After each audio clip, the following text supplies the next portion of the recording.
Hey everyone, and welcome to Comic Breakdown. If you are new to the channel, please be sure to hit that sub button and like this video if you enjoy the content that we have coming out. And today we are going to be diving into X-Men 10 of Swords part number 13. Now this will be Marauders issue number 14. 10 of Swords has taken over the entire X-Men line. So if you guys are expecting something X-Men related outside of the 10 of Swords line for the rest of the month, you're going to be SOL. Now our last issue, part number 12, left us off with Genesis and Apocalypse having their conversation about how all this transpired. Now if you guys haven't checked that out, I'll leave a link in the description and at the top of the video. You can check that out plus everything 10 of Swords related. Now this issue brings us to the banquet that they're supposed to be having. This banquet is kind of like a parlay before the great battle takes place tomorrow. So without further ado, let's dive into this issue. Now in this issue, we pick up at the Starlight Citadel, and Wolverine has been drinking pretty heavily at this point.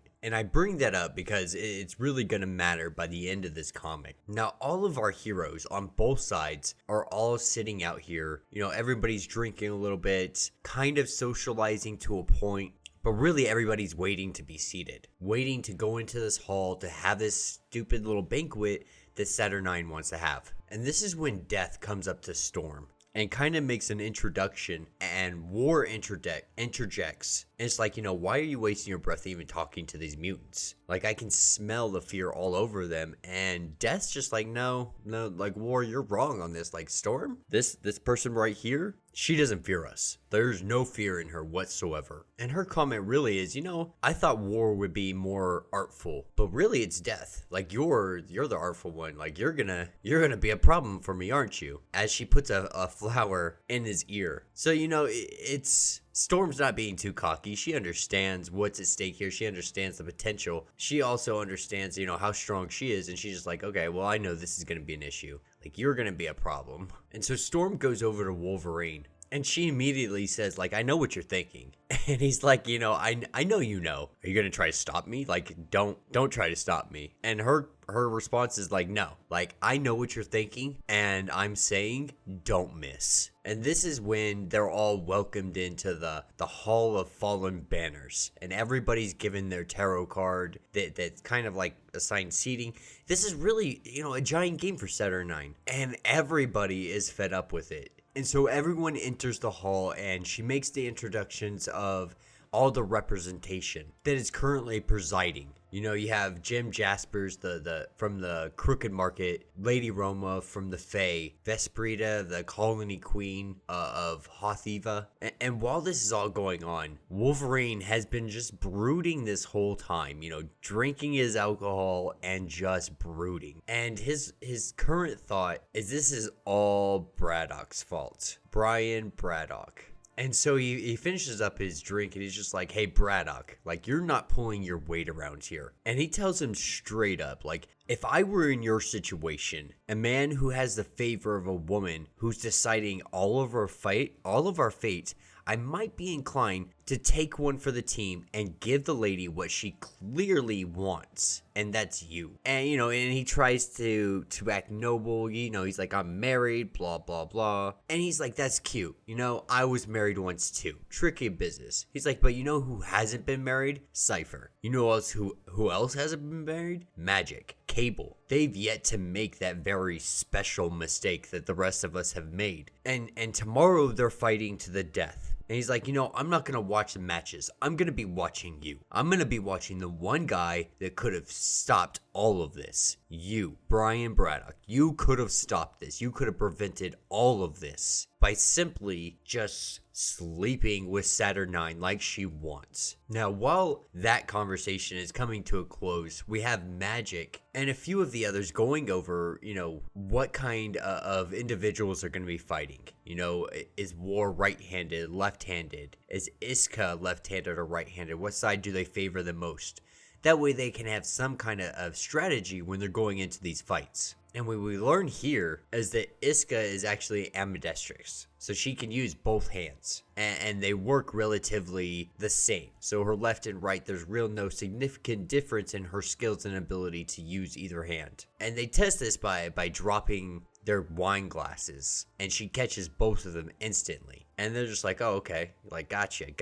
We see what you got. And then she's like, all right, now it's your turn. And she drops the glasses. And this is when magic opens up a portal to limbo. And there's like, both of them catch it. There's like not a drop spilt. Like, bam. Like, what do you got? And she's just like straight up like, this will be fun.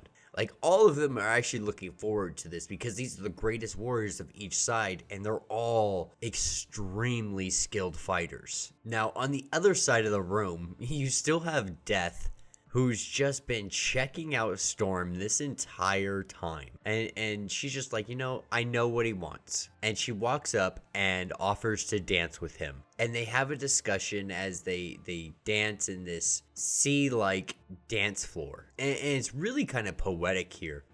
Storm pretty much tells Death, I've been dancing with you my entire life.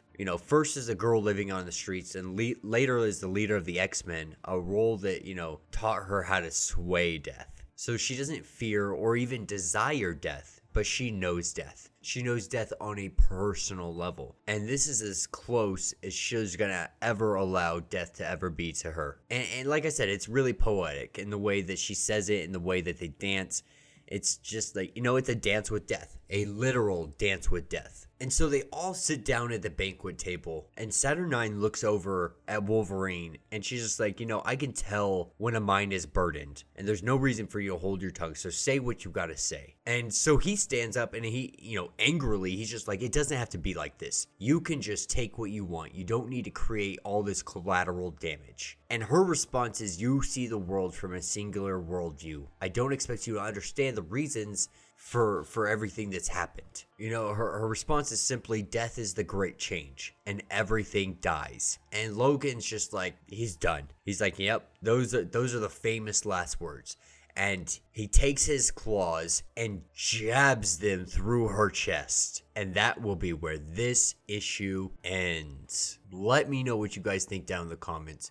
Obviously this is not the end of Saturnine. Like, it can't end that easily. We all know that. But it is really awesome to see Wolverine being, Wolverine. He cares about these people. He loves these people. He wants to see them be successful and have great lives. But all of this is a game to Saturnine. Like, she just has no inclination of wanting to help anybody. Now, we haven't seen the bigger picture. Saturnine hasn't really disclosed it to us. Hickman in the comics hasn't really told us exactly why this endgame matters so much, or even if it matters at all. But we can only assume that there's something bigger at play here. On the multiversal, omniversal level, there's something that we cannot see yet. So yeah, let me know what you guys think down in the comments. Are you enjoying Ten of Swords so far? Have you been enjoying it as a whole? I personally am liking it. I really think they could shorten it up a little bit. Not so many issues, 22 issues is a lot, and the last couple issues, the last few ones, they haven't really needed to do full issues. They could have done a couple panels and put some of these into one and made it like 15, maybe 16 issues max,